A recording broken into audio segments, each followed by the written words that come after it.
So, what's the difference between being a dad and being a father? It's simple. The father is the person that makes the child. It doesn't take a lot to become a father. It doesn't take a lot of energy. It doesn't take a lot of thought. Sometimes it just takes a lot of alcohol. Being a dad is completely different. That's the person who nurtures the child, who fosters good relationships with the child, who develops growth and programs and everything else for the child, who participates in the child's life, who does those things that are necessary for this child to grow up and become a pillar of the community and a satisfactory adult. Now, it could be the same person. In an ideal world, that's what it is. It's you father a child and then you parent a child, you dad a child, and that's how it works. And then you become dad the rest of that child's life, right?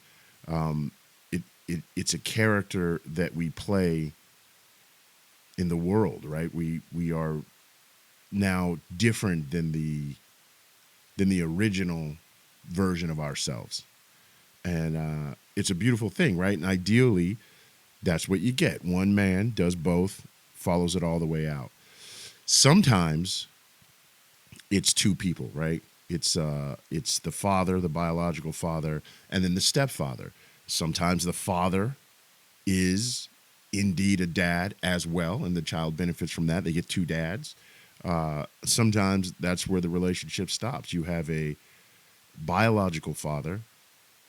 Maybe he's around, maybe he's not, dead, in jail, doesn't care, whatever. And then you have someone who steps in as the stepfather, the step parent, the stepdad, who takes on that role.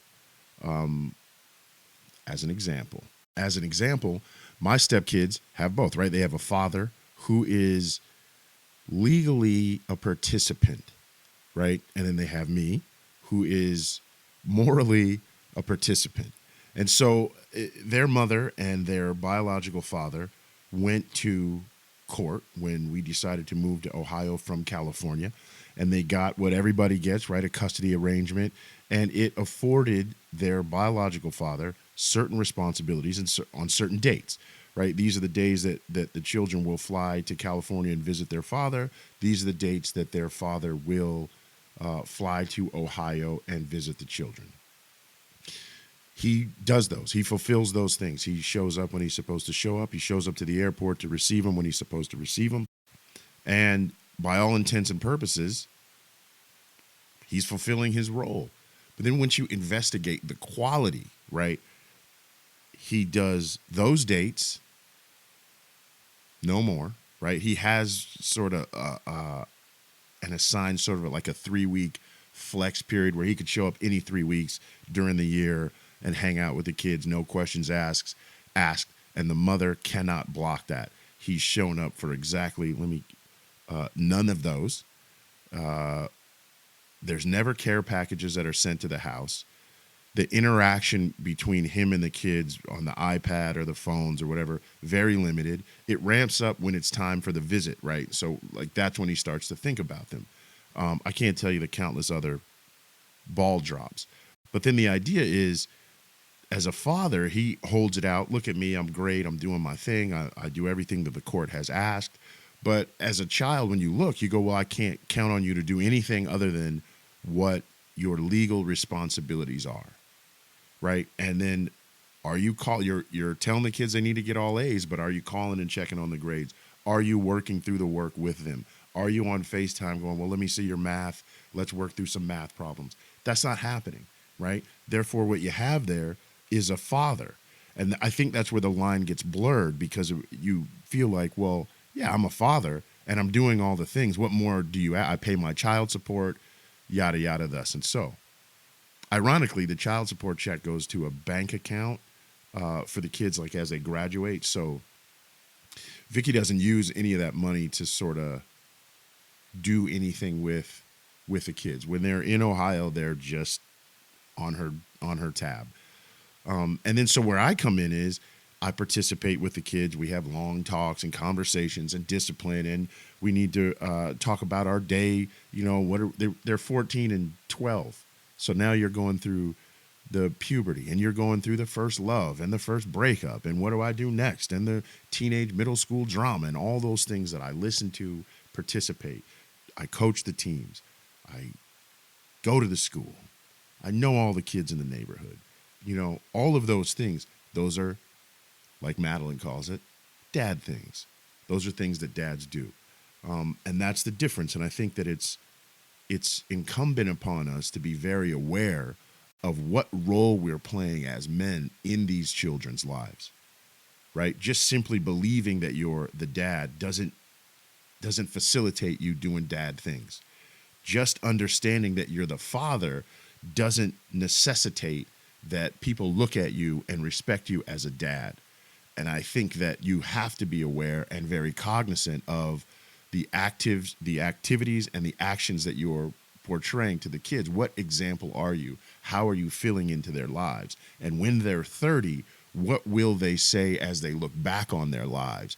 And if you want a good report when they're grown, you have to have thought of those things and have input those things when they're young.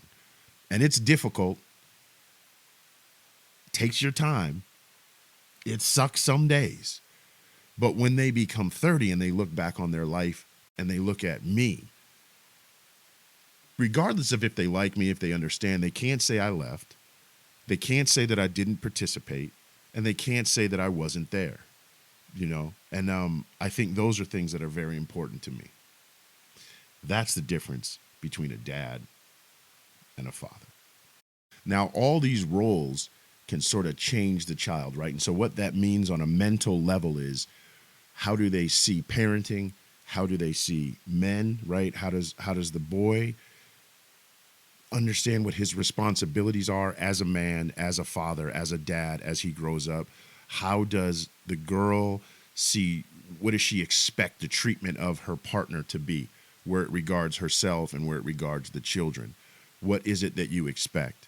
Psychologically, what does that do to them? Does it impose father issues, right? Daddy issues, especially on the daughters, right? Because those things manifest in very antisocial ways. So the idea that I'm a dad, I have to pay attention to how these activities and how these actions manifest psychologically throughout their lives, right? And I watch their interaction with me from start to now, and their interaction with their father from start to now, and how they feel about him, how they feel about interacting with him. Is it a chore? It becomes a chore later, because his whole ideology in parenting the children is, it's a showcase. Look at the things that I've done, regardless of if they fit, regardless of if they are necessary, regardless of if these things benefit the children. Look at what I've done for the credit, right? He'll show up here, and for instance, every time he comes to their house, it's a trip. He takes them on some sort of trip. Well, now they're older, right? So they have sports practices. Well, we're skipping all the sports practices and skipping all the time that it's spring break or summer break, to hang out with your friends, because he wants to show, look at how wonderful I am. Well, what does that do later? We figured out that Madeline, right, hates packing bags. And I think the idea is, she doesn't like being told where to go and what to do, because she's had to endure that her entire life. So now there's an aversion. Anytime somebody says, hey, let's go, pack your bag, she didn't want to go, right? I don't want to pack my bag. I'll do it on my own accord, but I don't want people in control of that part of me. And I think that that's something to really behold. And as we go across multiple families that struggle with the same frustration, you look at it on a social level. Now you're having a lot of children. We see that in this new generation, right? The aversion for marriage, not so much children rearing, but that aversion to jumping into these familial situations. And I think a lot of that comes from the parenting, right? And the difference between having a father and having a dad. And like I said before, there's all sorts of different sets, right? You can have two dads, or a father and no dad, or a father and a great dad, all sorts of different things. And I think it affects the children differently based on those setups, right? So, anyway, just understand this. Having kids, they'll change you if you let them. Nigga, wolves and the brothers don't mix. They don't mix. Hey, wolves and the brothers don't mix. They don't. Wolves and the wolves and the wolves and the brothers don't mix.